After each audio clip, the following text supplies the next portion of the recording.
Ambassador Lisa Parker sat at the curved table in the Federation Council chamber, listening to the heated debate around her.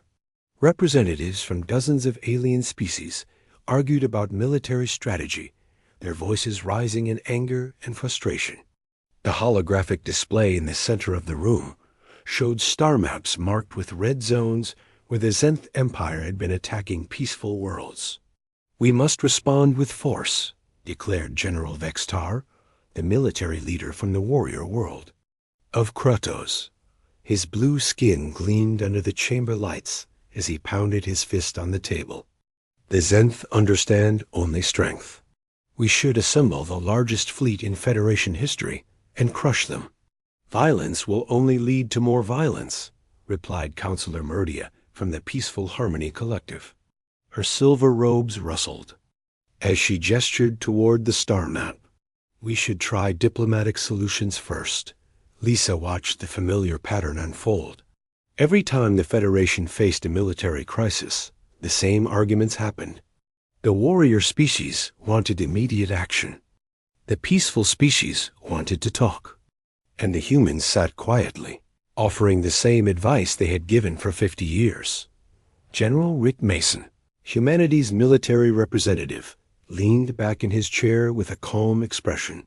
He was a big man with gray hair and steady eyes that had seen more than most people could imagine. When the other representatives finally turned to him for his opinion, he spoke in a quiet voice that somehow carried across the entire chamber. "We recommend diplomatic solutions," Rick said. "Try negotiation first. Economic pressure, trade restrictions. Give the Zenth a chance to step back from this path. And if diplomacy fails?" General Vextar demanded. Rick's expression didn't change, but something flickered in his eyes. "Then please don't make us angry." The chamber fell silent for a moment. It was the same phrase humans had used in every military discussion for decades. The other species had heard it so many times that it had become a joke among some of the younger diplomats. What could the peaceful humans possibly do that would worry anyone? "General Mason," said Prime Counselor Jekaron, the elderly leader of the Federation Council, "your people have been saying that for 50 years. What exactly does it mean?" Rick looked around the table at the alien faces staring at him. Some were curious, others were amused, and a few looked annoyed. "It means exactly what it sounds like, Prime Counselor. We're asking you not to make us angry." "But what happens if you get angry?" pressed General Vextar. "Things that nobody wants to see happen," Rick replied. "That's why we ask you not to. Make us angry." After the council session ended, Lisa walked with Rick through the station's corridors. The Federation Council space station was a massive structure that housed representatives from over 200 species.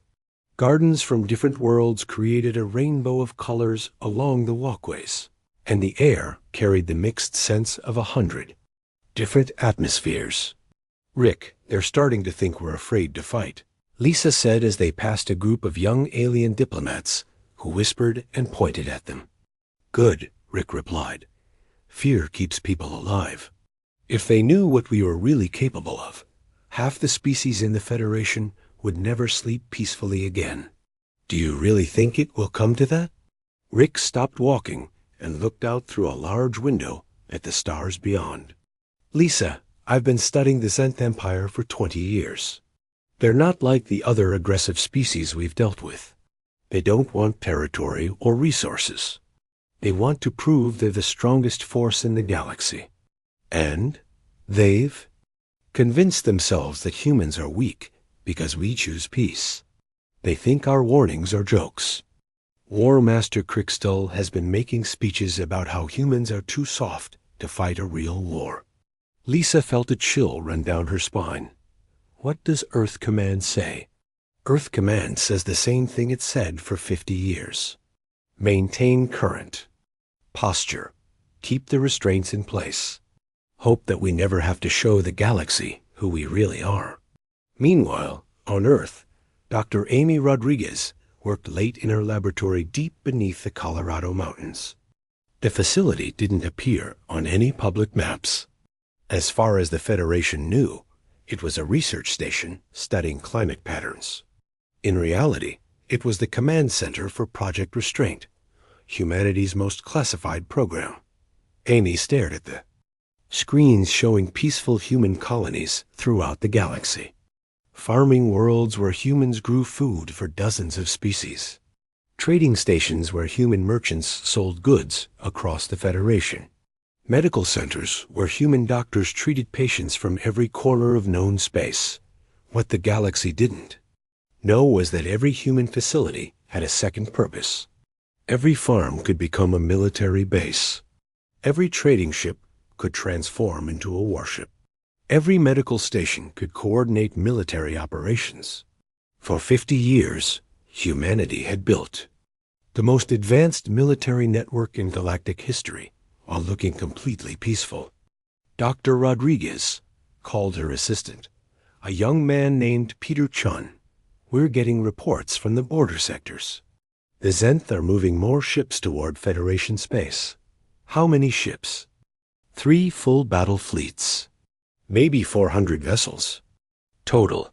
Amy nodded. The Zenth Empire had the largest military in the galaxy, which was exactly why humanity had been so careful for so long. If the Zenth ever realized what humans were capable of, they might attack Earth before the Federation could stop them. Any change in our status? No, ma'am. All systems remain in civilian mode. Project Restraint is still active. Good. Let's hope it stays that way. Far from Earth, Captain Joe Mitchell commanded the UES Harmony, a ship that looked like an ordinary patrol vessel. It had the clean white hull and friendly appearance of all human ships. The crew of 35 people seemed to spend most of their time helping other species with technical problems and delivering supplies to remote colonies. Joe stood on the bridge, watching his communications officer, Lieutenant Nancy Wilson, coordinate with a damaged alien freighter. The ship had suffered engine problems, and the crew was stranded between star systems. Captain, the Altarian freighter needs replacement power cells, Nancy reported. They've got about 6 hours of life support left. Take us to them, full speed, Joe ordered Dot as the Harmony changed course. Joe thought about the hidden systems throughout his ship. Weapons that could destroy battle cruisers. Shields that could stop planetary bombardment. Engines that could outrun anything in the galaxy. But all of it was hidden, disguised, locked away behind codes that only he and a few other humans knew. His crew thought they were flying a simple patrol ship. The Federation thought humans had basic technology. Even Joe's own officers didn't know that the cargo bay contained enough firepower to level a city. Captain, we'll reach the freighter in 2 hours, reported his navigation officer. Good. Prepare a rescue team. This was what Joe loved about his job. Helping people, solving problems, making the galaxy a safer place for everyone. It was what humans did best, and it was why they had joined the Federation in the first place. But Joe also knew what was hidden in the sealed sections of his ship. He knew about the weapons that could turn his peaceful patrol vessel into a nightmare for any enemy. He knew about the orders that sat in his personal safe, orders that he hoped he would never have to open, the orders that would activate when someone finally made humanity angry. Back in Federation space, War Master Krixtal of the Zenth Empire studied intelligence reports about human activities. The Zenth were a proud warrior race with gray skin and powerful builds. They had conquered 17 star systems through pure military might, and they believed that strength was the only thing that mattered in the universe. Commander, Krixtal said to his intelligence officer, what is the current status of human military forces? Minimal, War Master. They operate about 200 patrol ships and maintain small defense forces on their colonies. Their technology appears to be several generations behind Federation standard. And their response to our expansion? The same. As always, They request diplomatic solutions. They offer to mediate peace talks. They seem afraid of direct military action. Krickstall laughed, a harsh sound that echoed through his command ship. Afraid, just as I thought. The humans talk about not making them angry, but what can such a weak species do? Their warnings are the desperate bluffs of a race that knows it. Cannot fight. Should we consider them a threat, War Master? No, the humans are no threat to anyone. They are too soft, too peaceful, too concerned with helping others to ever be true warriors. When we finish conquering the Federation, we will let them continue their farming and trading under Zenth rule. What War Master Krickstall didn't understand was that humanity's peaceful nature was not a weakness. It was a choice. A choice that required incredible strength to maintain. A choice that came with a warning that the galaxy had been ignoring for 50 years. Please don't make us angry. Soon, the universe would learn why. The first attack came without warning. 3 Zenth battle fleets struck simultaneously at Federation colonies in the Outer Rim. The attacks were swift, brutal, and designed to send a message.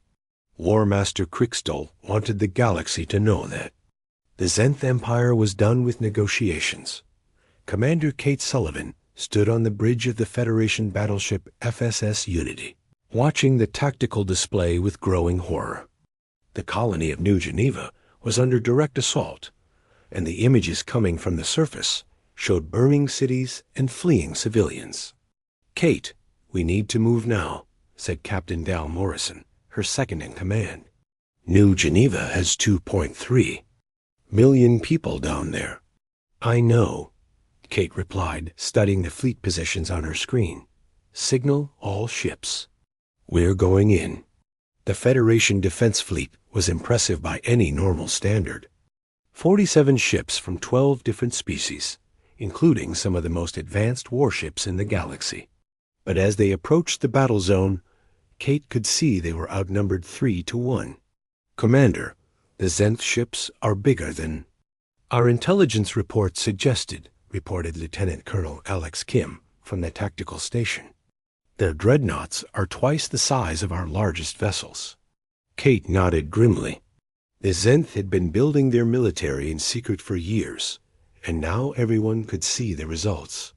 Their ships were massive, heavily armed, and protected by shields that seemed to absorb every shot the Federation fleet fired at them. "What about our human ships?" Kate asked. She looked at the tactical display where 5 human vessels flew alongside the Federation fleet. They were small compared to the other ships, with simple designs that looked almost primitive next to the sleek alien warships. "The humans are holding formation, but they're not engaging fully," reported Alex. "It's like they single quotes holding back." On the surface of New Geneva, Matt Thompson crouched behind an overturned farm vehicle as Zenth fighter craft screamed overhead. He was a farmer who had lived on New Geneva for 15 years, growing wheat and corn that fed colonies across 3 star systems.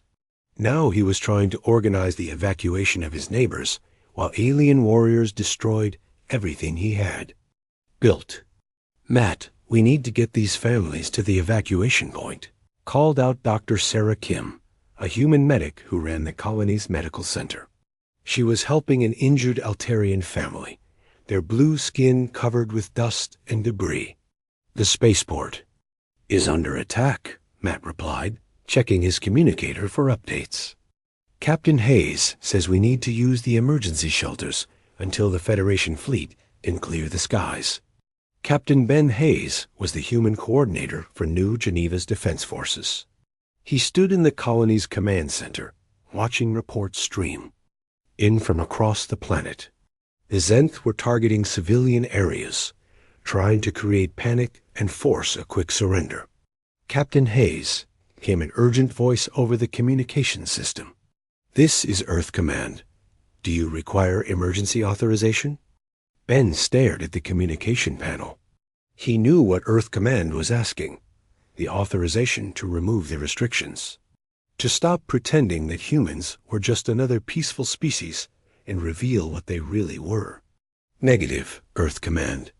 Ben replied, "We have not reached that point yet. Captain, his Zenth are bombing civilian targets. The colony is defenseless."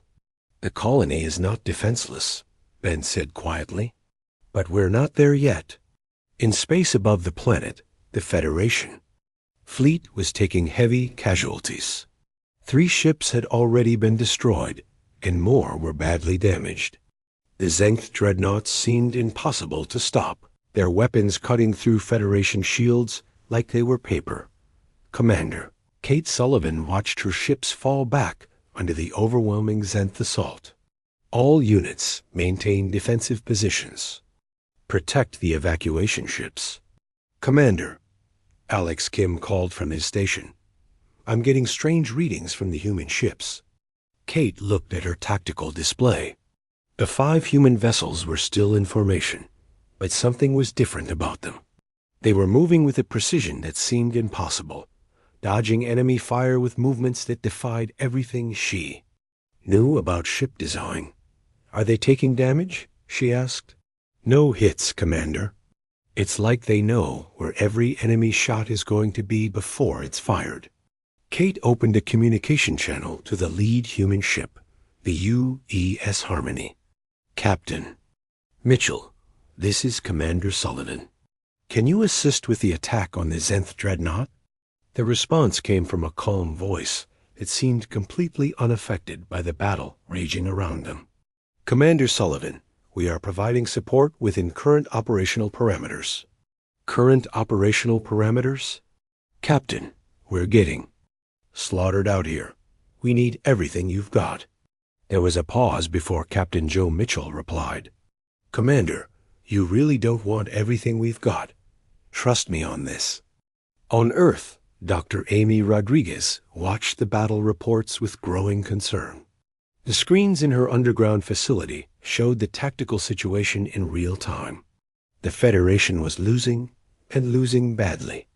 "Dr. Rodriguez," Peter Chun called from his workstation, "we're getting authorization requests from 17 different human commanders."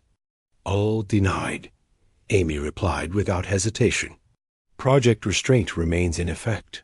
"Ma'am, the casualty reports are getting worse. Maybe it's time to consider." "Peter, do you know what happens if we lift the restraints?" The young man shook his head. "We become the thing that every species in the galaxy fears most. A military power so advanced that no one can stand against us.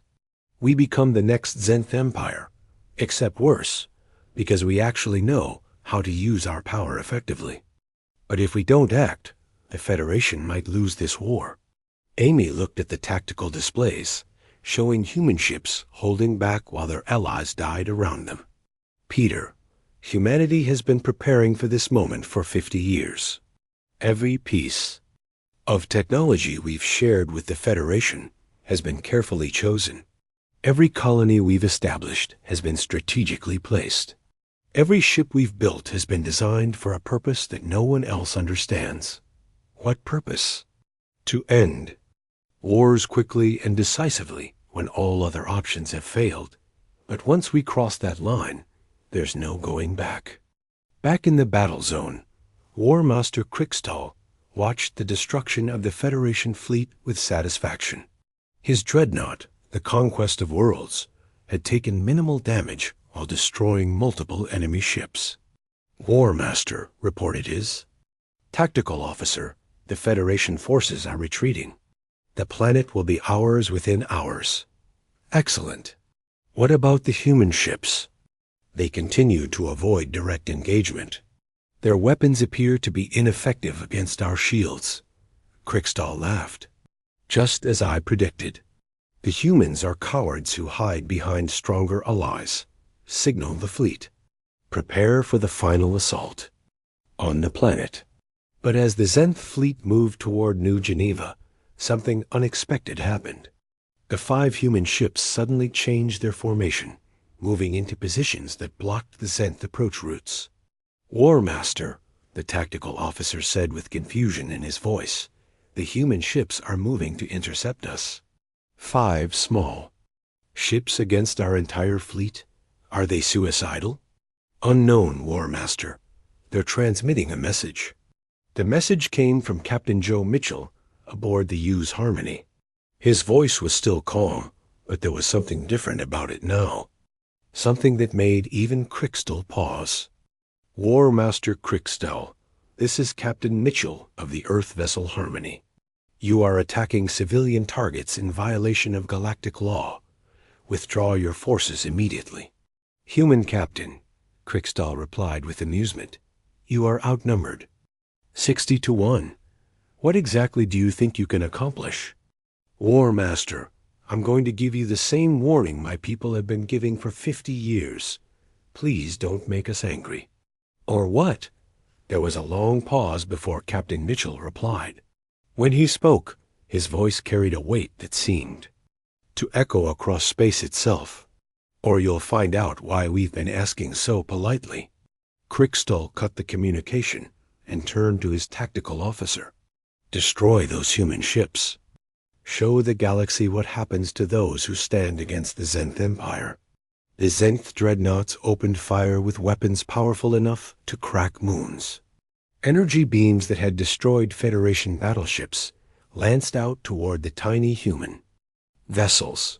And something impossible happened. The human ships didn't explode. They didn't even seem to be damaged. The weapons that had torn through Federation shields simply vanished when they hit the human vessels, absorbed by some kind of defensive system that nobody had ever seen before. What just happened? Crickstal demanded. Unknown, War Master. Our weapons had no effect on the human ships. That's impossible. Nothing can stop our main batteries. War Master, we're getting new readings from the human vessels. Their energy signatures are ... changing. On the bridge of the UE's Harmony, Captain Joe Mitchell looked at his communications officer. Nancy, signal Earth Command. Request permission to remove operational restrictions. Sir, are you sure? Joe looked at the tactical display showing Zenth ships preparing to bombard New Geneva. They're targeting civilians, Nancy, and they just fired on us. Permission granted, Captain, came the reply from Earth Command. All operational restrictions are hereby removed. Rules of engagement. Protect Federation civilians by any means necessary. Joe turned to his crew. Ladies and gentlemen, this is not a drill. Activate all systems. Remove all limiters. Prepare for full combat operations. Sir, the attack on the civilian space station came at 0347 hours. Federation Standard Time. The Harmony Educational Exchange was a peaceful research facility where children from dozens of species learned together in the depths of space. It had no weapons, no military value, and no strategic importance except for one thing. It was full of innocent children. War Master Crickstal ordered the attack himself. His message was broadcast across the galaxy for all to hear. The Federation will surrender immediately, or we will destroy every civilian target until they do. Starting with this station full of their precious children. The station held 50,000 people. Teachers, researchers, families, and students from across the Federation. When the Zenth dreadnought opened fire, the station's shields lasted exactly 12 seconds before collapsing. The explosion could be seen from 3 star systems away. Ambassador Lisa Parker was in her quarters on the Federation Council Station when the emergency alert woke her. She read the report 3 times before the reality sank in. 50,000 people, including 800 human children who had been studying alien cultures as part of an exchange program. Her communicator buzzed with an urgent message from Earth. The code phrase was one she had hoped never to hear. Project Restraint is terminated. All limiters removed. Authorization. Total War Protocol. Lisa sat on the edge of her bed, staring at the message. In 50 years of human membership in the Federation, those words had never been transmitted. She reached for her secure communication device and confirmed receipt of the message. "Message confirmed," she said into the device. "God help us all." On Earth, Admiral Tom Baker stood in the war room deep beneath the Pentagon. The facility had been built to look like a historical museum, showing Earth's military past to visiting. Aliens. What the aliens didn't know was that the museum was actually the command center for humanity's true military force. "Admiral," reported Colonel Grace Williams, his intelligence chief, "all human assets across the galaxy are standing by for new orders." Tom looked at the massive display screen showing every human presence in Federation space. What appeared to be civilian colonies, trading ships, and research stations were about to reveal their true nature. "Grace, are you certain about the casualty count from the station?" "Confirmed, sir." 800 human children among the dead. The Zenth targeted them specifically. Tom closed his eyes for a moment. When he opened them, his expression had changed. "Completely. Signal all commanders. Execute Operation Revelation. Remove all disguises. Activate all hidden systems. The galaxy is about to learn who we really are." Captain Joe Mitchell received the new orders while his ship was still in combat. Formation near New Geneva. The message was brief and terrifying. All restrictions removed. Engage enemy with full capacity. No survivors. Joe turned to his crew. The bridge of the U's Harmony looked the same as it always had, but he could feel the power humming through. The ship as hidden systems came online. "Nancy, transmit a message to all Zenth forces in this system," he ordered. "What message, Captain?" "Tell them that the children on that station were under human protection. Tell them that attacking them was a mistake they will not live to repeat." "Sir, should I tell them we demand their surrender?" Joe looked at the tactical display showing Zenth ships preparing for another assault on New Geneva. "No, Nancy, don't. Ask for surrender. Just tell them to prepare for consequences." The transformation began across the galaxy. On the farming world of New Terra, the agricultural equipment that had been plowing fields for decades suddenly stood up and revealed itself as automated defense systems. Harvester machines opened up to expose missile launchers. Irrigation pumps deployed energy weapons. The entire planet became a fortress in the space of 10 minutes. Commander Kate Sullivan watched from her damaged battleship as the 5 human ships around her changed completely. The U's Harmony, which had looked like a simple patrol vessel, now bristled with weapons that hurt to look at directly. Its hull had shifted into a configuration that seemed to bend space around it. "Alex, are you getting readings on those weapons?" she asked. "Commander, I don't think our sensors can even classify what we're seeing. The energy signatures are off the charts." "How off the charts?"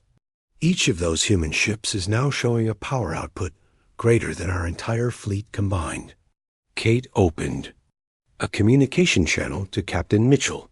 "Joe, what the hell are those ships?" "Kate, they're exactly what they've always been. We just stopped hiding what that meant." "What do you mean?" "Every human ship, every human colony, every human facility in Federation space was designed with one purpose: to maintain peace through the threat of overwhelming force. We never wanted to use these capabilities. And now?" Joe's voice was cold when he replied. "Now the Zenth killed our children. The restraints are off." War Master Krickstall watched his tactical displays with growing confusion and fear. The 5 human ships that his dreadnoughts had failed to damage were now showing energy readings that made no sense. "Tactical officer, explain these readings," he demanded. "War Master, I cannot." The human vessels appear to have increased their combat power by a factor of 50. Their weapon systems are unlike anything in our databases. "That's impossible. We've studied human technology for years. They're decades behind us." "War Master, I don't think we were studying their real technology." Before Krikstal could respond, the human ships moved. They didn't accelerate like normal vessels. They simply appeared in new positions, as if they had folded space itself. In the blink of an eye, all 5 ships were surrounding his flagship. "War Master," his communications officer said with panic in his voice. "The human captain is transmitting." Captain Mitchell's voice filled the bridge of the Zenth dreadnought. It was still calm, but now it carried an undertone that made even the warrior Zenth feel afraid. "War Master Krikstal, you have 30 seconds to order all Zenth forces to surrender unconditionally. Human, you are surrounded by my entire fleet. What can 5 small ships do against 20 seconds? Krikstal looked at his tactical displays. His fleet of 60 dreadnoughts surrounded the 5 human ships. By any reasonable calculation, the humans should be helpless. "I will not surrender to 10 seconds. "War Master," his tactical officer interrupted. "I'm detecting massive energy buildups from all human vessels." 5 seconds. Krikstal made his decision. "All ships open fire. Destroy those human vessels." The Zenth fleet opened fire with everything they had. Weapons that could destroy planets focused on the 5 human ships. Energy beams, plasma cannons, gravity missiles, and antimatter torpedoes. The combined firepower of the most powerful military force in the galaxy. None of it reached its target. The human ships had projected some kind of barrier that absorbed every shot. The weapons that struck the barrier simply vanished, as if they had never existed. "Time's up," came Captain Mitchell's voice. What happened next would be studied by military historians for generations. The 5 human ships fired once each. 5 beams of energy that moved faster than light itself struck 5 different Zenth dreadnoughts. The ships didn't explode. They didn't burn. They simply ceased to exist. One moment they were there. The next moment there was empty space where they had been. "Impossible," Krikstal whispered. "War Master," his tactical officer's voice was shaking. "The human ships are moving again." The 5 vessels separated and began moving through the Zenth fleet. Each time they fired, another dreadnought vanished. There was no defense, no escape, no possibility of resistance.